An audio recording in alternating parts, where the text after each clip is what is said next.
Good morning, traders and investors. My name is Roger Scott, and I'm the Senior Strategist for Wealth Press. I hope you had a really nice 3-day holiday weekend. I was actually in Fort Lauderdale for a concert with my wife, but got back yesterday, had a nice little 3-day weekend, ready to go, ready for the market to show us the way. Now, NASDAQ 100 down about 50 points. It was down quite a bit more overnight. The Dow was down about 150. Doesn't look like we're going to open up too much lower. The markets are volatile, and the volatility has been ranging anywhere on the Dow Jones from about 680 to about 400 points per day on average over the last 7 weeks since the Ukrainian versus Russian war started. We've got a lot of data this week, but nothing too instrumental. The big reports are going to be the housing starts and permits, existing home sales, and Philadelphia Manufacturing Index. Those are going to be the three big reports. Housing markets have been fairly stable, but it'll be very interesting to see how the housing starts are moving in light of higher interest rates. Now, looking at the bond market, it took out another bite of the apple to the downside. We are now at an RSI of 20. Just to give you some feedback, look at how far back we can go. The RSI hasn't been this low since right here, this day right here.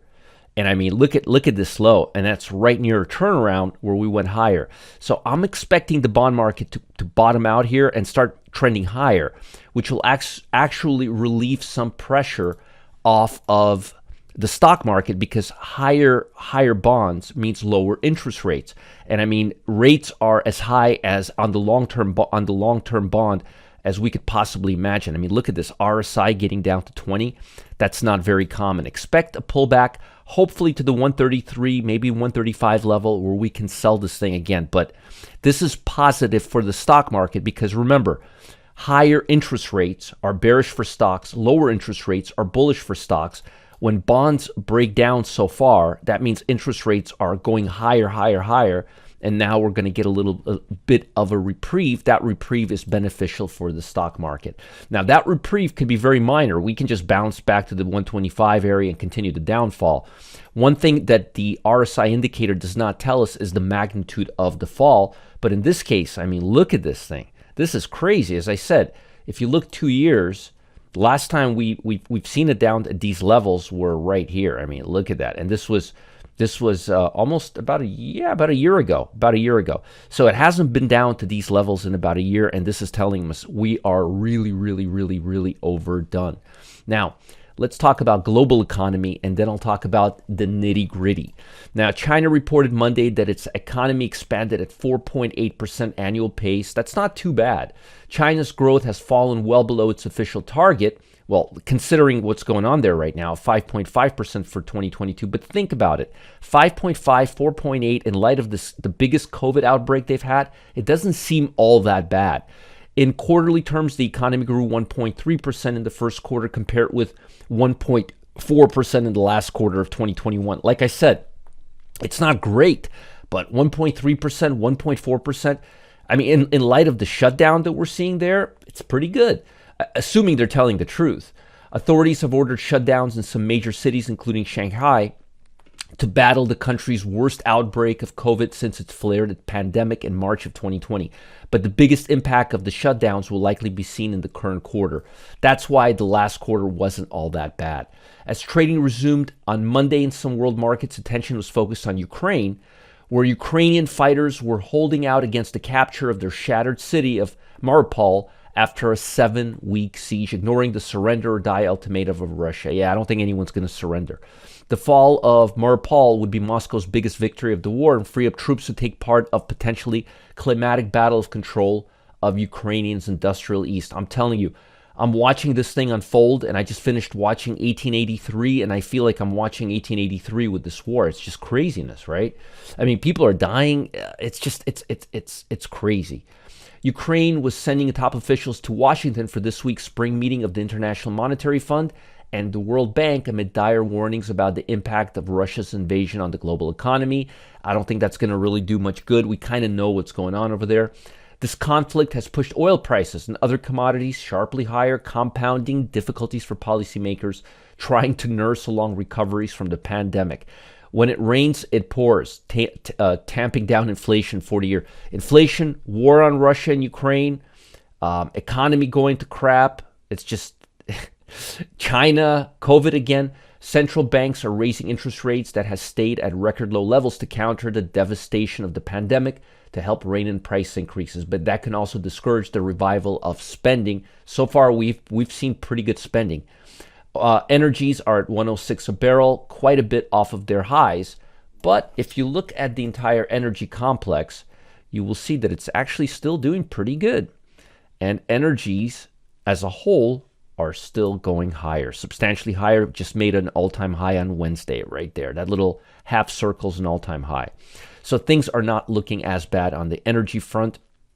Put to call ratio, I show this to you every day or almost every day. You must be sick of looking at it. But look, we're still favoring the put buyers, which means the markets are still overdone to the downside and need a reprieve, a bullish reprieve, to take sentiment back to bullish level. We have not been bullish since the end of 2021. We've been really bearish. Markets expecting a big downturn. Usually when markets expect a big downturn, we don't get one. I'm going to tell you something that I've been telling a lot of people for a long time now. A lot more money, pay attention, a lot more money has been lost planning, preparing, and getting ready for a bear market than an actual bear market. And that's just the fact of life. Looking at volatility, and I want to take a look at a little bit at volatility via the VIX. Let's do that right here. Let's take a look at the VIX. Oops, excuse me. You will see that volatility is heightened. It's up at 23, 24, but we're not seeing this kind of craziness that we saw at these peaks. So volatility is a little higher, but it's not crazy higher. And that's telling me that we're probably going to cool off, because they usually don't spike for more than 3 or 4 days. And we've been spiking for about 3 to 4 days. Let's look at the SPY. And again, if you look at the SPY on a broader sense, you will see that we're breaking down. The question is going to be, are we going to break higher and go again on a congestion, or are we going to break lower? If we're going to break lower, we're going to be breaking below the trading range. That may take us lower. I did not think that was going to happen, because weak sectors already broke down, as I mentioned last week. But, and let me show you technology, but it looks like we could go down before going higher. That's what I was talking about. It looks like we already broke down. I'm hoping that this is the bottom and that we're going to rally from this point on, and we're opening near the low. If you look at the Dow Jones, everything looks a little weaker this morning, but again, we're still within the main range. And as I predicted, I said when we go from this level all the way up here, the odds of going higher are not that good. There's a higher odds that we're going to congest for a little while and then go higher. Well, on the Dow, that seems to be happening. But on the QQQ, let me just show you the QQQ. It looks like we're breaking down. So the question is going to be, are we going to break down below this little congestion and stay at this level? Or are we going to break down and test the base? That's the question we're at right now. Based on what I'm seeing in volatility right now, I think we're going to go just a little bit lower, flush out the weak hands, and start going higher. I don't think we're going to go down all the way to the base. And one of those reasons is because the bond market is really, really low right now. And I think the bond market's ready to go higher. And there's a huge correlation between bonds and consumer discretionary stocks. And I think consumer discretionary stocks want to go higher as well. So actually, let me show you the and technology. And technology, very big correlation, because think about it. The higher it, notice the technology sector, right? Look at this 3-month, the technology sector, very similar to consumer discretionary sector. They've all been going down as a result of bonds. When bonds go lower, that's higher interest rates. It's more stress on these two sectors. Speaking of sectors, we still have energy, utilities, consumer staples, basic materials leading, but as I showed you last week, we've got consumer discretionary starting to come up. That's a very bullish sentiment. I'm watching the sector carefully, and if I were you, I would be paying attention right now to the 182.86 level. If we can break above the 182, let's say 183 level on consumer discretionary, there's a good chance we're going to go and hit the 200-day moving average. And then if we can break above the 191 level, we're back in play. But we got to reach above the 200-day moving average, which is at the 187 area. And also keep your eye on semiconductors. They tend to lead discretionary stocks higher and lower, and right now they're already at the lows. So I'm thinking they're going to go a little bit higher right now and start bouncing off and giving tech and discretionary stock a little bit of support on their way back up. But as you can see here, semiconductors went lower and hit all-time lows, but consumer discretionary stocks did not. They kind of stayed near the current level, and the Dow really stayed near the current level. Look at that. We're trailing right below the 200-day line. So I'm hoping that this is the bottom on the chip stocks, and that this is the bottom of the tech, and we're going to start heading higher from this point on. This week we're going to have less volatility than last week based on Fed data, but we've got news this week. These are all the companies that are reporting today. You've got Bank of America, Bank of New York Mellon, Charles Schwab's, a lot of financials, transports and financials.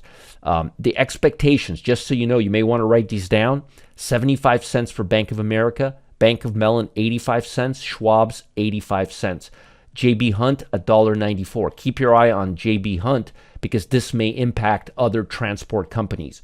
So 194 is the target. Bank of Mellon 85 cents is the target. Schwab 85 cents is the target. B of A 75 cents is the target. If the numbers are higher than these, we're going to get a rally, at least in those respected sectors. If the numbers are not higher than them, then we're going to get a little pullback. Keep your eye, based on the earnings today, keep your eye in the financial sector. They're going to be very, very, very, very instrumental. Now, before I let you go, look, there's a right way and a wrong way to trade volatility.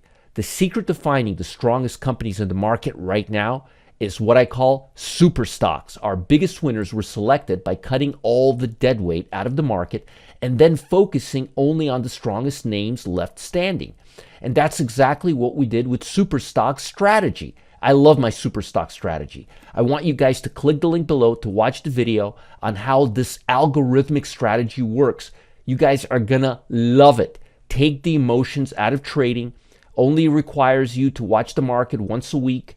Very active and dynamic, but at the same time doesn't require you to be glued to the screen.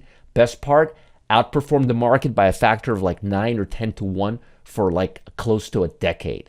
Watch this video, follow the link below, and tomorrow, oh boy, strongest sector, strongest stock, weakest sector, weakest stock, full sector breakdown. Don't miss out. Follow the link below. If you're watching on the YouTube channel, go to the Wealth Press YouTube channel and follow the link in the descriptor in the video. Like us, subscribe to us, comment, feedback. Let me know if you like these videos. Send me love letters. support@marketgeeks.com. I'm jealous. Tom Busby's the only one getting these love letters.